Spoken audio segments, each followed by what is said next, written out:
สวัสดีครับ ผมชื่อนายอานนท์นำสามเลขที่22โครงงานชุดควบคุมแรงดันไฟฟ้ากลุ่มสาระการเรียนรู้การงานอาชีพสาขาช่างไฟฟ้าโรงเรียนแม่สายประสิทธิศาสตร์2568ที่มาและความสำคัญของโครงงาน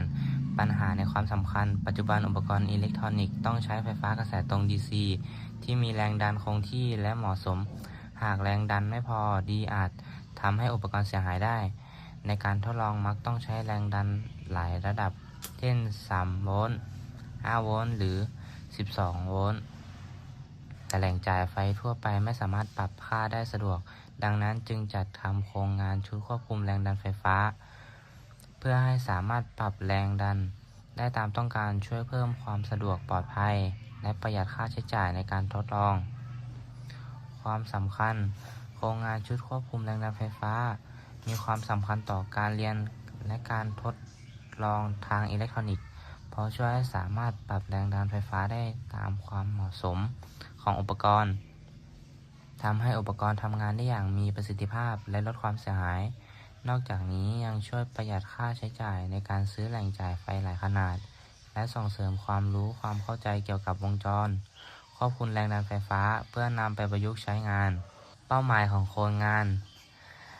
เพื่อออกแบบและสร้างชุดจ่ายไฟฟ้า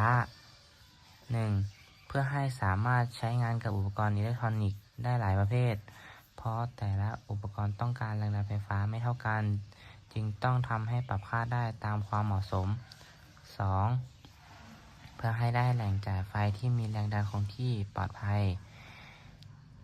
1. เพื่อป้องกันความเสียหายของอุปกรณ์จากแรงดันไฟฟ้าที่ไม่สม่ำเสมอและช่วยให้อุปกรณ์ทำงานได้อย่างมีประสิทธิภาพมากขึ้น 3. เพื่อศึกษาหลักการทำงานของวงจรควบคุมแรงดันไฟฟ้า 1. เพื่อเพิ่มความรู้และความเข้าใจด้านอิเล็กทรอนิกส์สามารถนำความรู้ที่ได้ไปพัฒนาหรือประยุกต์ใช้ในโครงงานอื่นๆต่อไปกรอบและแนวคิดและทฤษฎี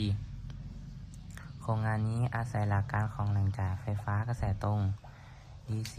ทำหน้าที่แปลงไฟฟ้ากระแสสลับ AC ให้เป็นไฟฟ้ากระแสตรง DC โดยผ่านกระบวนการแปลงไฟ การเรียงกระแส และการกรองสัญญาณเพื่อให้ได้แรงดันไฟฟ้าที่เรียนและคงที่ งานที่เกี่ยวข้องงานวิจัยและโครงงานหลายชิ้นได้สร้างแหล่งจ่ายไฟที่สามารถปรับแรงดันและกระแสได้เพื่อใช้ในการทดลองทางอิเล็กทรอนิกส์และงานซ่อมอุปกรณ์ไฟฟ้ามาตรฐานและข้อกำหนดอุปกรณ์อิเล็กทรอนิกส์ต้องใช้แรงดันไฟฟ้า DC ที่เหมาะสมและคงที่หากแรงดันไม่เหมาะสมอาจทำให้อุปกรณ์เสียหายได้วัสดุและอุปกรณ์ทำโครงงานมีอะไรบ้างสายปลั๊กไฟ AC หม้อแปลงสายไฟแดงดำคีบจระเข้แผ่นวงจรมีตำแหน่งใส่อุปกรณ์ชุดโครงกล่องสำหรับประกอบแผ่นอะคริลิกอุปกรณ์ควบคุมมีโพเทนซิโมมิเตอร์ปรับหมุนปุ่มหมุนปุ่มกดอุปกรณ์สารกึ่งตัวนำมีIC ทรานซิสเตอร์ไดเอก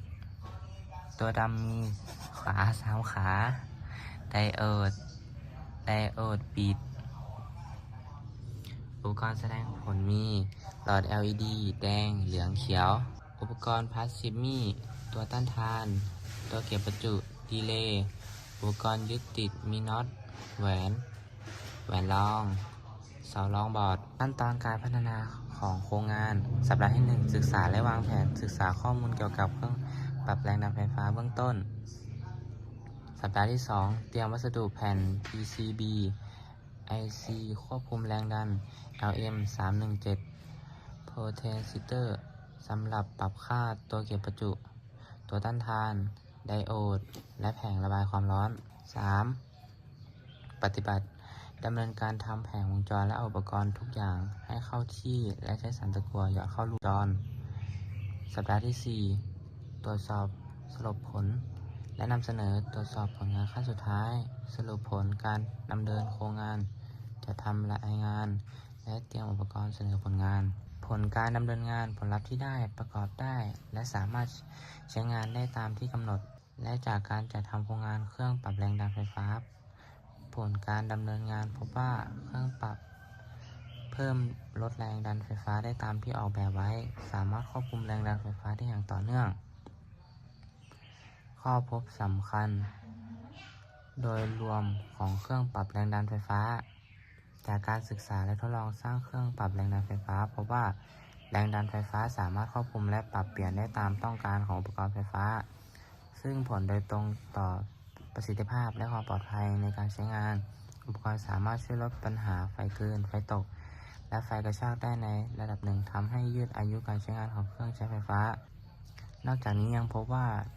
โหลดแต่ละประเภทตอบสนองต่อแรงดันไฟฟ้าต่างกัน การปรับแรงดันอย่างเหมาะสมจึงช่วยเพิ่มประสิทธิภาพการทำงานและลดการสูญเสีย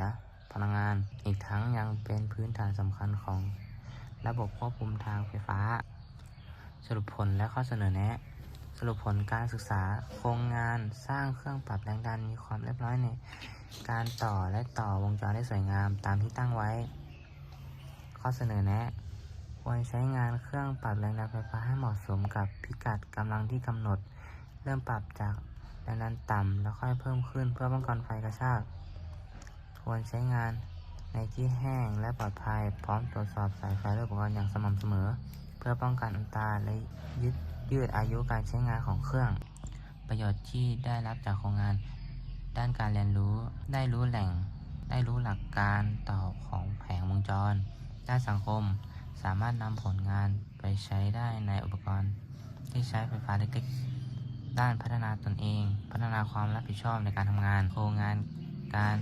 สร้างอุปกรณ์แรงดันไฟฟ้าเพื่อใช้ในประโยชน์และพกพาได้สะดวก